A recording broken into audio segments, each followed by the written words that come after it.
Thank you, Diane, and good morning. I'd like to take just a second to talk to the attorneys. We have a CLE form out front, and we're working with the State Bar to try to gain certification for this particular course. We have not yet we've not gained the certification, but if we do and you're interested, please sign that form and we'll get in contact with you to get the CLE credits distributed. So one of the things that we're going to talk about are some of the legal issues that we see in the purchasing division. And probably a great place to start would be exemptions. As you all know, the West Virginia Code centralizes the procurement functions of state government within the purchasing division in the same way that other functions like personnel, finance, technology, and even retirement are centralized within a certain agency. As is the case with almost every law I've ever seen, however, there's always an exception. And in this case, one of those exceptions is the exemption. The legislature has statutorily granted various state agencies the ability to perform some or all of the agency's needed procurement functions outside of the purchasing division oversight. In fact, some of you attending here today are probably aware of commodities or services that your agencies purchase without the assistance of the purchasing division. And to give you a few examples, well, the purchasing division is currently aware of 35 full or partial statutory exemptions. And full exemptions include entities like the legislative branch, the judicial branch, and higher education, while partial exemptions would be entities like the Division of Highways for road construction. You know, they do that on their own, and PEIA contracts for insurance coverage. We've compiled at the purchasing division an unofficial list of the statutory exemptions that we're aware of, and that can be found on the purchasing division's website. In addition to the statutory exemptions, there's also another exception to the purchasing division oversight, and that's the Section 9 that Diane mentioned earlier. And the Code of State Rules permits the director of the purchasing division to establish a list of commodities or services that are not possible to submit for competitive bidding. That is the list that we have created and termed Section 9, and I think the official name of that list is the non-competitive and exempt commodities and services. But the important thing to remember there is that that list, in order for an item, a good or service to get on that list, it has to be impossible to bid. So that's the benchmark that we're looking for. That list is reviewed annually, and the director makes a determination as to what should be on or off of the list, and we're currently in the process of reviewing that now. In fact, some of your agency procurement officers may have come to you and mentioned that there might be some changes to the Section 9 list, and we have asked for you guys and your agency folks to let us know or provide us with the justification or the rationale behind whether or not this particular item is impossible to bid and should remain on Section 9 or should be removed. The deadline for providing that information is December 31st, 2014, and if you have any questions about that, please feel free to contact myself or Diane Holly Brown and through those issues with you.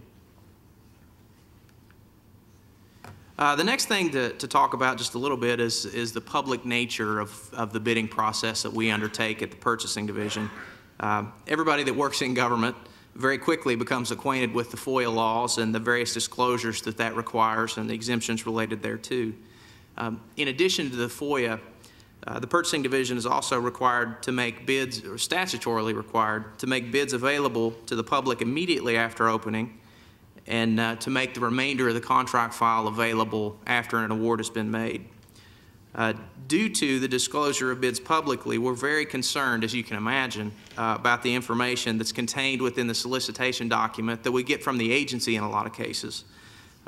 We certainly don't want anything in the way of Social Security numbers or other personally identifiable information unless it's absolutely necessary. And one of the things that we try to do at the purchasing division is to identify that in the solicitation that comes from the agency and ask that those be removed up front. The other thing is that vendors, in keeping with FOIA, will try to exempt various information from disclosure. And, we have all the proper notices out there. The vendors are well aware that the information they give us is considered public and that we're going to publish that. However, it never fails we end up with a vendor that tries to claim all or nearly all of his submitted proposal as confidential or proprietary or somehow exempt from disclosure. And so when we get those, we look at them, we consider them carefully, but as many of you may know, the FOIA disclosures exemptions are to be construed very narrowly, so it's a pretty high bar to get that. In fact, we've even had recently vendors start to try to claim that their pricing is confidential and should not be disclosed to the public. And as you guys can imagine, that runs completely contrary to the openness and transparency that the FOIA law is intended to provide. So we don't grant that. Once the document becomes a public record, they can view that during the normal business hours on site at purchasing in person. They can request it through FOIA, or we also have a lot of the bidding information posted online, so they can view that from the comfort of their own offices or homes. So let's talk about a couple other limitations. One is the blackout period. Code of State Rules mandates that from the time a requisition is sent from the agency to the purchasing division until an actual award is made on that particular procurement, the agency personnel are not permitted to have communication with the vendor relating to that solicitation unless the purchasing division okays it.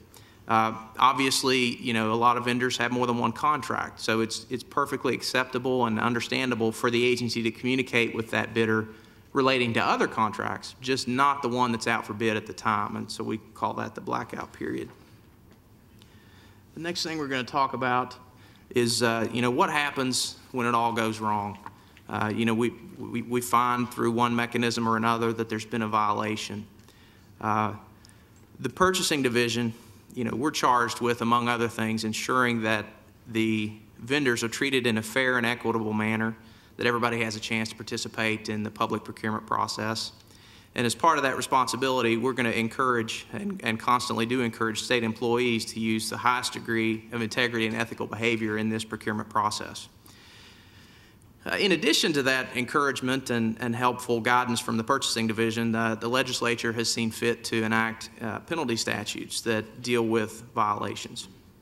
And let's take just a second here and discuss what violation means. I think everybody understands that receiving an envelope full of cash in exchange for a state contract is going to be a violation of state law, and that I'm sure does not happen.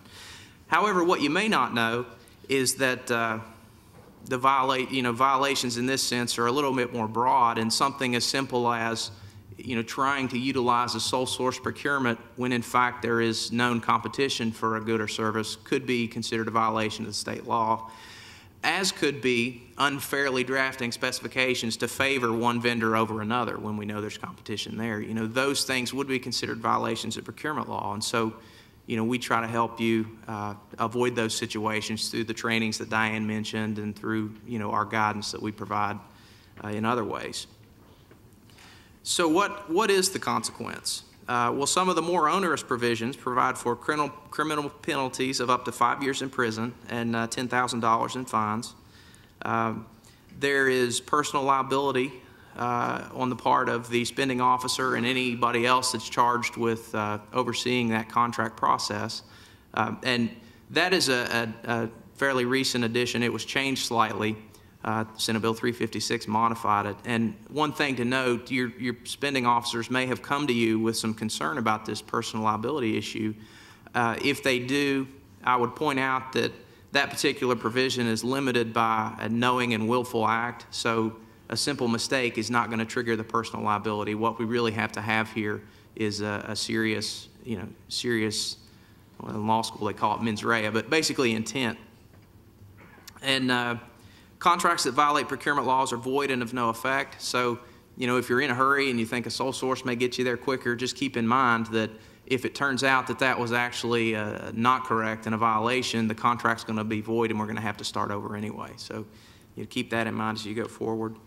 And on the vendor side, in addition to the criminal penalties that they're subject to and fines, a vendor can also be subject to suspension from participation in the procurement process and permanent debarment. And some of those provisions not only apply to purchasing division procurement, but several code sections in the purchasing code extend that beyond to even exempt agencies, so that it could, in effect, act as a complete bar to doing any business with the state in the future.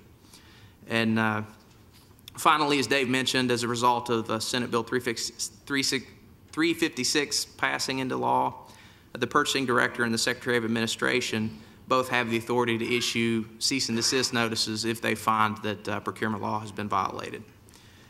We have another slide here relating to protests. Mike Sheets covered that really well, and so we won't hit that again. But just keep in mind that the vendors do have an opportunity to protest if we make a mistake and to correct errors as we go forward. And then the last one that I have actually is something that we want to avoid.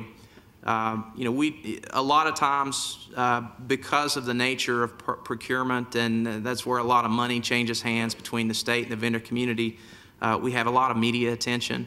And so mistakes that we make within purchasing and at the agency level and those kind of things, they routinely end up in the headlines. And so we took an opportunity here just to show you some of the headlines that we've seen over the years.